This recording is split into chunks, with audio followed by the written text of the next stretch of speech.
Hello there guys, welcome back to Younes Talks Football, welcome back to a brand new video. I hope all of you are doing well. You're clearly not, because I'm not. First and foremost, before we get into the match review, if you don't laugh, you cry. Just before we get into the match review, I am going to let you guys know, apologies for the fact there was no watch along today, probably for the best. I was having all sorts of technical issues before I could even try and go live, and the game started and it was just impossible. So I will have a look and see exactly what was going on, but I will make sure that the next game there will be a watch-along. That's Monday, if I'm not mistaken, West Ham.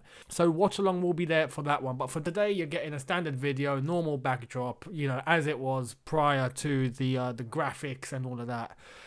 But we lose. We lose 2-1. It's finished Wolves 2, Chelsea 1, and this is it's a horrific result, and it's a shambles. If I'm being completely honest, that result was shambolic. You know, did we take inspiration from Arsenal or something? Like, what on earth was that second half? Not even second half. As soon as we scored our goal, which we were lucky enough went past the line and we were 1-0 up, we lost all shape, we lost all composure, we had no man management, we had players that didn't know what they were doing. Everything just went wrong. Everything went wrong. Zero intensity. No, there was just no hunger to try and get something from this game, and the importance of this game was huge. Why? Because Liverpool and Spurs play against each other. I don't know if these players weren't informed, but Liverpool and Spurs play against each other. As well as that, look at where it puts us in the table now. Before we even try and entertain the lineup, the game, and what happened, let's just analyse exactly what this result means now. We find ourselves 5th. By the end of this match day, we could end up 10th. You know, Man City now have a chance to go above us. West Ham can go above us. Everton can go above us. Man United, if they win both of their games in hand now, will go above us. We will find ourselves, well, funnily enough, even Aston Villa could flip and catch up and go above us. We could find ourselves 11th. We were laughing at Arsenal in 15th. All of a sudden, everything's turned from title contenders to 10th. Did no one let the players know of that and that circumstance? Because it didn't look like it. It didn't look like the players or Lampard had any idea of that situation in the Premier League table at the moment. Let's start off with how we lined up and then go from there. We started off with this: Edouard Mendy in goal, Reece James, Ben Chilwell as our fullback, Zuma, Thiago Silva as our centre-backs, a 4-3-3, so Kante as a DM, Mount and Havertz as the centre-mids. Pulisic made a start after overcoming a hamstring. He started on the right-hand side, Werner on the left, and Olivier Giroud up front. There's two names here that I can pluck out and say, you know what, you actually had a good game. I'm going to say Pulisic and I'm going to say N'Golo Kante. N'Golo Kante just ran the show, absolutely class, but he couldn't do it all on his own. You know, whenever we were on a transition and we were having to defend, you know, Wolves took the ball from us, or Wolves all of a sudden are in possession, Kante just looked like he had everything to do by himself, you know, and there were many times he actually dealt with it, but some he didn't, and you can't blame him for that. Apart from that, he ran the show. He was fantastic. Pulisic, he looked electric, looked like he didn't actually have an issue in his hamstring. It looks like his hamstring is at 200%, not 100%. He looked fantastic, very, very threatening and very dangerous. Apart from those two, I can't really say much. You know, Ben Chilwell offensively, I can't actually put too much blame on him because I want to blame the way that we played. The first half into the second half, cool. We got the first goal, as I said, fantastic. At that point, that's where we need to start trying to defend the result, you know, or try and play to our strengths.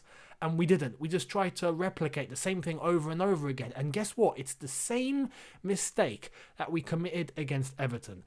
Always pass the ball to the flank, cross the ball into the box and hope. What is that? What is that?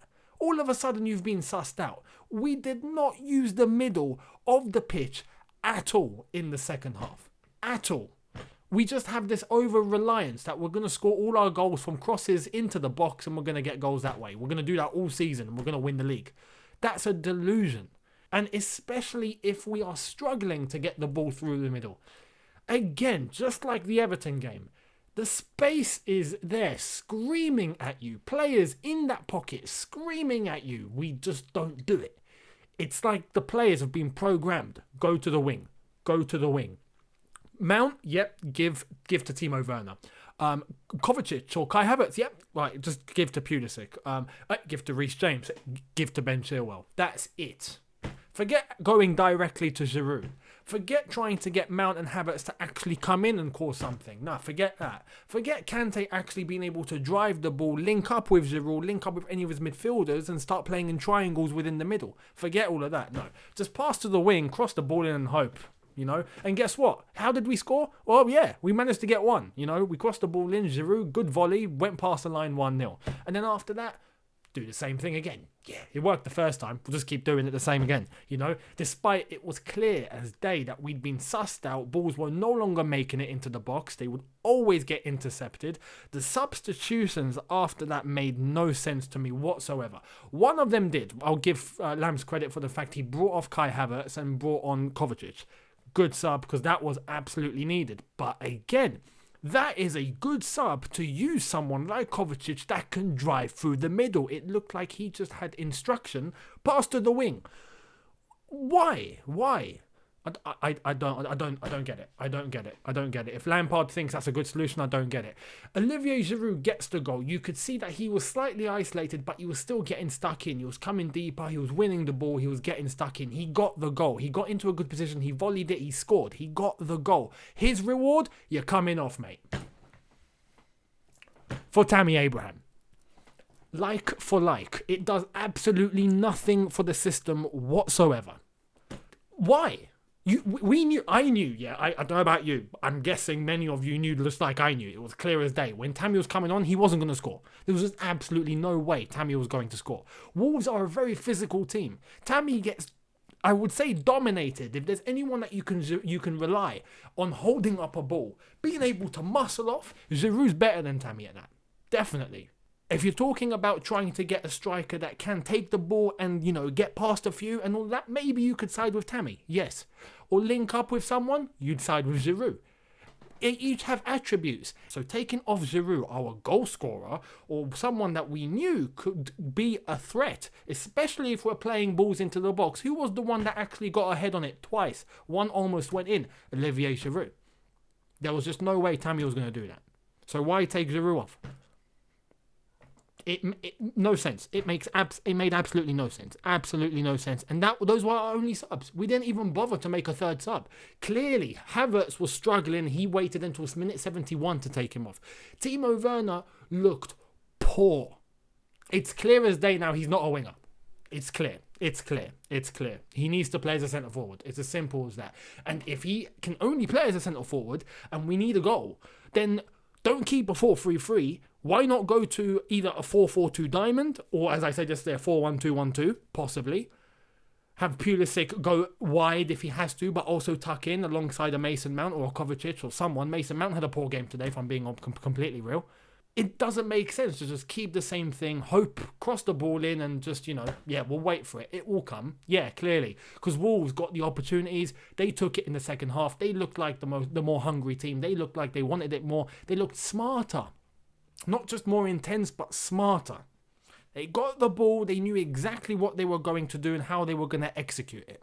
Everyone was getting into the right movement. Sometimes we were outnumbering them with Wolves on the offensive, and they still managed to create chances. Despite only having 2 or 3 Wolves players against about 5 or 6 Chelsea players, they still managed to get in between us and create chances. And you look at the goals that Wolves scored, poor defending. I mean, Reece James and Ben Chilwell for the first one. I mean, what were you guys doing?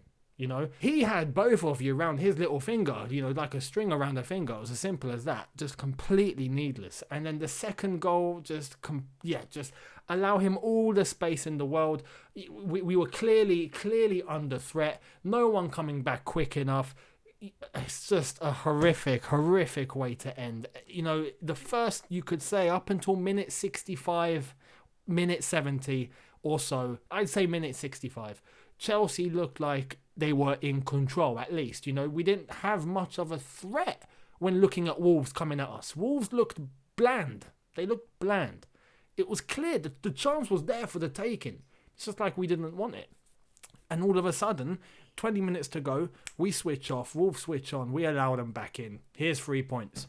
Horrific. If I'm going to be honest with you, many players today, Frank Lampard, the whole lot, except Pulisic and Kante, are the ones that I can put aside and say they don't deserve any blame.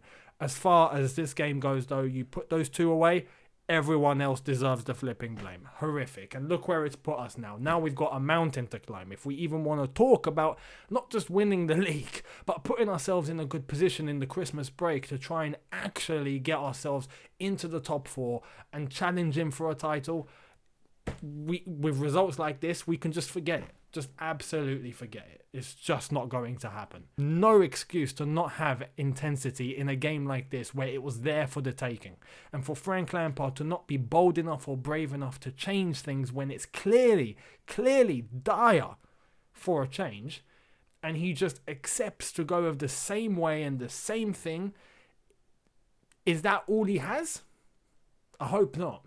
But you know, in a situation like that, you would expect better man management. And Frank Lampard today, the second half, blew it. As far as I'm concerned, blew it. Let me know what you guys think in the comment section below. I would love to hear your opinions on this one. It's such a poor result. 1-1 was bad enough. And then we let in the second goal. We've lost the game. It's just poor. It's poor. It's poor. Hit the subscribe button if you are new. Hit the notification bell to be notified once I've uploaded. Smash the like button for me if you enjoyed this video, or try to enjoy it at least. And I will see you guys tomorrow for a brand new video. Again, apologies for no watch along. There will be for the next game and onwards after that. Have a good one. Look after yourselves. Take care and peace.